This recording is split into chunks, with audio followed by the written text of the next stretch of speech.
Welcome to Patty's Place. Come on into Patty's Place. Kick off your worries, lose that frown. Sit down, relax, and stay a while now. Good Friday morning, y'all. We have made it to yet another Friday. I have a few minutes for Friday morning story time. So I got a couple of good ones to share with you. So, first one. Yesterday morning, I get to work. I pull in. The first thing I see is a big, I don't know, like a landscape tree company, whatever, with chainsaws. Big, like, front loader equipment and a big truck full of soil.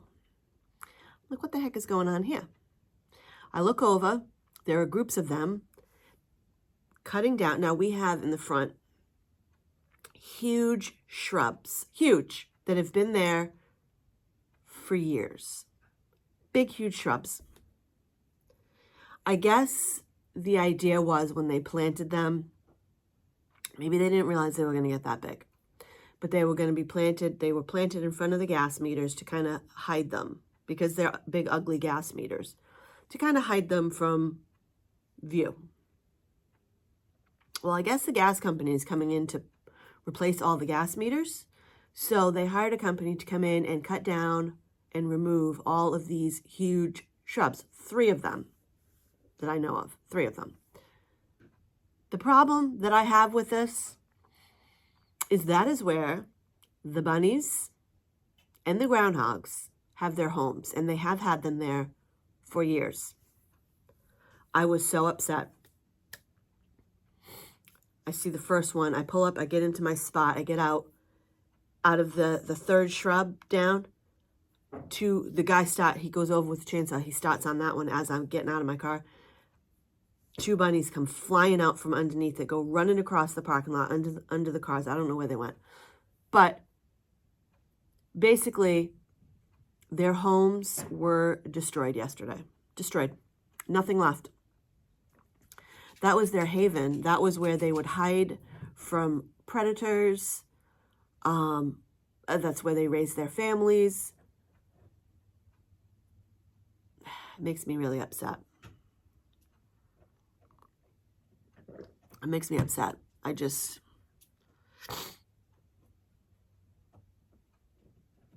don't know. I hope that the mamas that lived in there weren't like getting ready to have babies and we're like, this is our home, we're going to have our babies, raise our babies. That makes me really sad. And there's groundhogs that live under there too. Makes me sad because now they all have to find a new home. I wish I could go out there and build them all little houses. But it's like, you know, it's like all of a sudden, say for all of a sudden we're invaded by giants. And these giants come along and just start ripping our houses out of the ground. And we're left to scatter.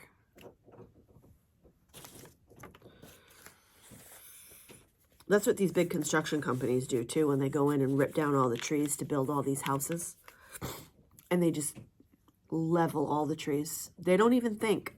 They don't even think about all of the wildlife that lives in those trees.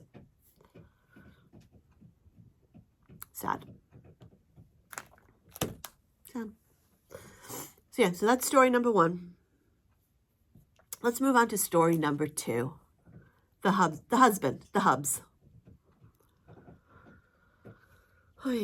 So the other day, Wednesday, he was at work, and, you know, a few times a year, maybe 2 times a year, 3 times, I don't know, they order a dumpster so they can dispose of all like scrap fence. Like when they go and put up a fence, sometimes they'll take the old fence down and they remove it and then they have to dispose of it. So they order dumpsters. So on Wednesday, he was loading the dumpster, him and a couple of the guys. And he was inside because, you know, he's a perfectionist and he has to make sure that everything is piled perfectly inside to maximize dumpster space. So he was inside the dumpster, micromanaging like he does. And he slipped inside, twisted his ankle, and fell. And when he fell, he has that that thin, I forgot what it's called. There's a name for it, but he's got thin skin. So if he bumps his arm, or usually his arms, if he bumps it, his skin breaks easily. Well, he bumped it on the side of the dumpster. Ew, gross. Like the worst spot to possibly injure yourself is in a dumpster. So he called me at work and he said, honey, he said, I hurt my ankle and I cut up my arm. And I was like, great. That's just great. We're leaving for a cruise soon. You're going to be all banged up. Nice. So I came home, and Wednesday night I helped him dress it and clean it all up with some peroxide and Neosporin, and we wrapped it. And then yesterday morning he wakes up, come out into the kitchen. I'm like, how's your arm doing? He's like, well, I don't know. He says, but my hand, and he holds up his hand, and his hand is swollen like a balloon. Like a balloon. Now, mind you, I watch way too much of that show, The Pit. So my mind, I'm thinking, oh my God, he's got a horrible infection. He's going to end up sepsis and, you know, all this crazy stuff, because that's how my brain works. My brain always goes to worst case scenarios, just how it works. I can't help it. It's just how it is. So now I'm in a panic mode. I'm thinking, oh, great. He's got a big infection in there. He's got fluid buildup. Oh my God. So he went to the urgent care yesterday morning, and the doctor looked at it, and the doctor just thought the fluid in his hand was just like built up from just the trauma of the hit on his arm, and that he should go home, you know, Neosporin it again, leave it elevated, because I kept telling him, keep it elevated on the pillows, which he should probably be doing right now. I'm not sure where he is. Keep it elevated, ice it for like 15 minutes at a time. And yeah, he said he didn't see that there was an infection. It looked like it had been cleaned pretty well. Keep an eye on it. If it gets worse, come back. So he was a good boy and he came home. I'm surprised. He actually listened. He came home and he actually went to Walmart and he got a fresh bottle of peroxide, a fresh thing of Neosporin. And he did come home and elevate it and put the Neosporin, because it's like, it's here and then it's all here. It looks terrible. Oh my God, it looks so bad. And he did elevate it and ice it. And this morning it does look better. So hold on one second. So here is the wrapped arm. We wrapped it loosely. I think we probably want to fix it today before he, because I guess you're going to go to work today, honey? Yeah, for a little bit.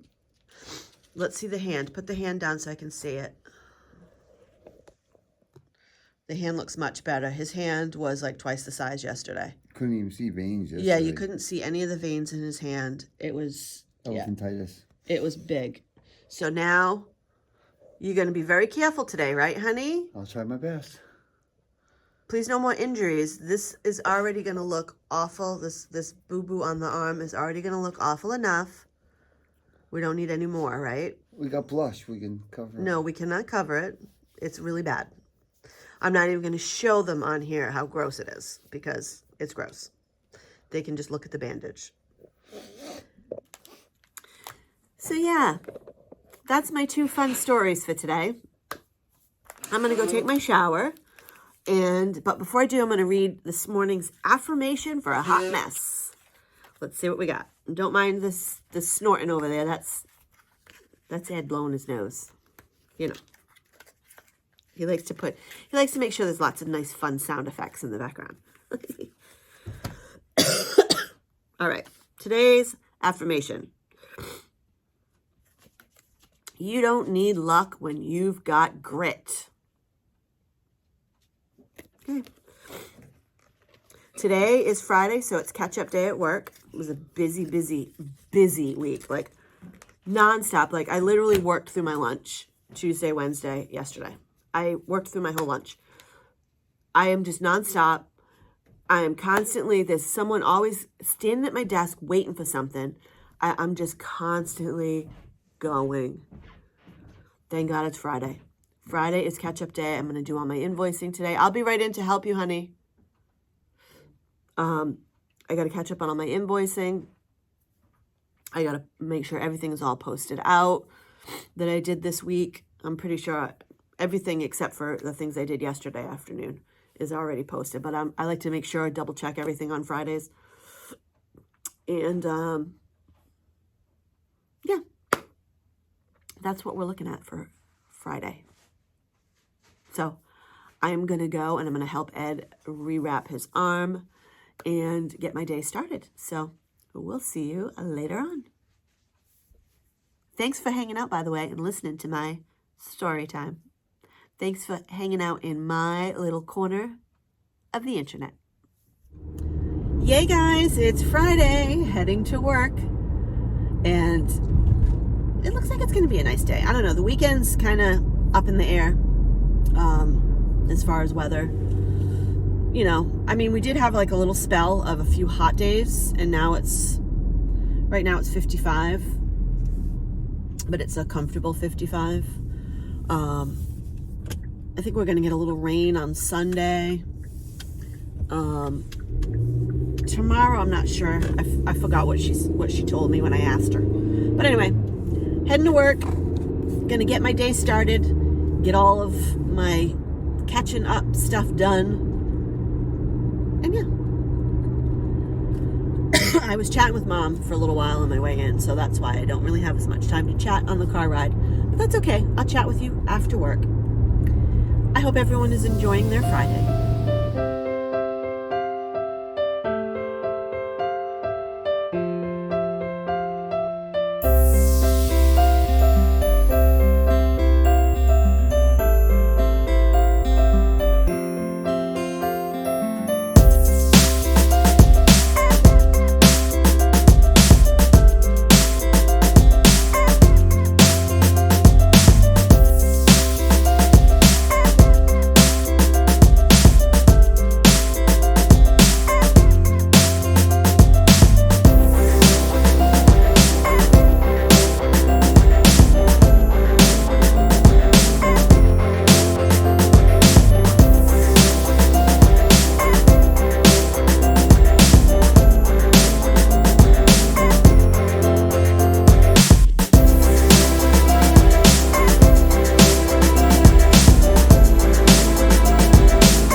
Friday. The day is done. As you just saw, I did a little bit of watering of the flowers outside, the plants and the flowers. I know we're supposed to get some rain on Sunday, so I just wanted to give them a little bit of drink. It's not like super hot, so I just wanted to give them a little bit of water. But yay, it's Friday and it's Memorial Day weekend, and yay. You know I love Fridays. You know I love Fridays at the end of the day. Busy day. Got a lot done today. Got a lot of invoicing done. Got a lot of inbound receipts done. Got a lot of outbound orders done. Well, posted. And yeah, it was a good day. Busy day. So now I'm expecting Ed should be home shortly. I'm going to figure out what we're going to do for dinner. I don't know. Actually, I'm going to go turn the oven on. Hold on one second. Okay, I got the oven warming up. I'm going to make chicken breasts, I think. Chicken breasts, maybe some mashed potatoes. And then we're going to watch the rest of Survivor. So we watched the first half. It was like 3 hours. So we watched the first half last night, and then we paused it. We're going to watch the rest of it tonight. So I don't know yet who won. I don't know who the final 3 are. I know who 2 of the final 3 are, but I do not know who the third person is in the final 3. So, and I'm not going to say anything about it just in case y'all haven't watched it yet. I wouldn't want to spoil it for you. But yeah. So I'm going to probably wrap this video up. I got to go check Miss Callie, because if you didn't see, I don't know, you might have seen her in the video. She was rolling around in the grass, which she loves. She loves to roll around in the grass. It's one of her favorite things, rolling around in the grass. So I got to go check her for ticks, because tick season. I don't think I told you, I found a tick on myself Wednesday morning, I think. Yeah, Wednesday morning, the 20th. I wrote it down. It had attached. It was on my hip, which is weird, but it was on my hip. It attached. I've been checking the spot where he had bit, and I don't see any marks. Like, I don't see any of those. They say, like, if you get like a bullseye mark, I don't see that, but I'll keep checking it. I don't think it was attached long enough. It was still pretty flat, so. And they say that the tick has to be attached for quite a few hours before they even begin to transmit any of their disease or whatever. I don't know. I don't know how any of it works, but I do know that quite a few years ago, back in, I think it was 2009, my dad got really, really, really, really sick. Really sick. We didn't know what was wrong with him. We had no idea. And then my mom went to get his wallet to get his insurance card, and there was a note that he had written that he had been bitten by a tick, that he found a tick. And the tick had been attached for a while when he found it. Sure enough, he had a tick disease. I forgot what it was called. Ammer something. I don't know. But it was scary. Like, he was faint. He was confused. He was pale. It was scary. Really scary. And he was in the hospital for like a week. And at first, for like the first few days, they didn't know. They didn't know what it was. Nobody knew. Ticks are scary little creatures. For a tiny, tiny little thing, they pack a big punch. So I got to check Callie for ticks. And Callie does take tick prevention, so ticks do not bite on her. They will just sit on her hair. But the problem is she can bring them in, and then they can be transferred to either myself or Ed. So I got to check her. But yeah, so I'm going to go do that. But I'm going to wrap up this little video. And yay, it's Friday. And yeah, thanks guys so much for watching. Stay tuned for some weekend fun. We'll see what we can get up to. I don't know. Maybe something fun. I don't know. And yeah, thank you for watching. If you're new here and you haven't yet subscribed, well, I'd love it if you did, you know, because I got a cruise coming up. That's coming up real, real soon. In fact, I think I'm going to put up a pack with me video. I think I'm going to film that this weekend. I'll do a pack with me video. And then I'll put that up. But maybe I'll do a pack with me video and put that up for Sunday. I don't know. We'll see. We'll see what I come up with. Who knows? Who knows? Anyway, thanks for watching, guys. To all my subscribers who keep coming back, love you guys. And I will see you back here in a couple of days. Bye for now. Coffee's brewing, fresh and bold. Stories warmer than the cups we hold.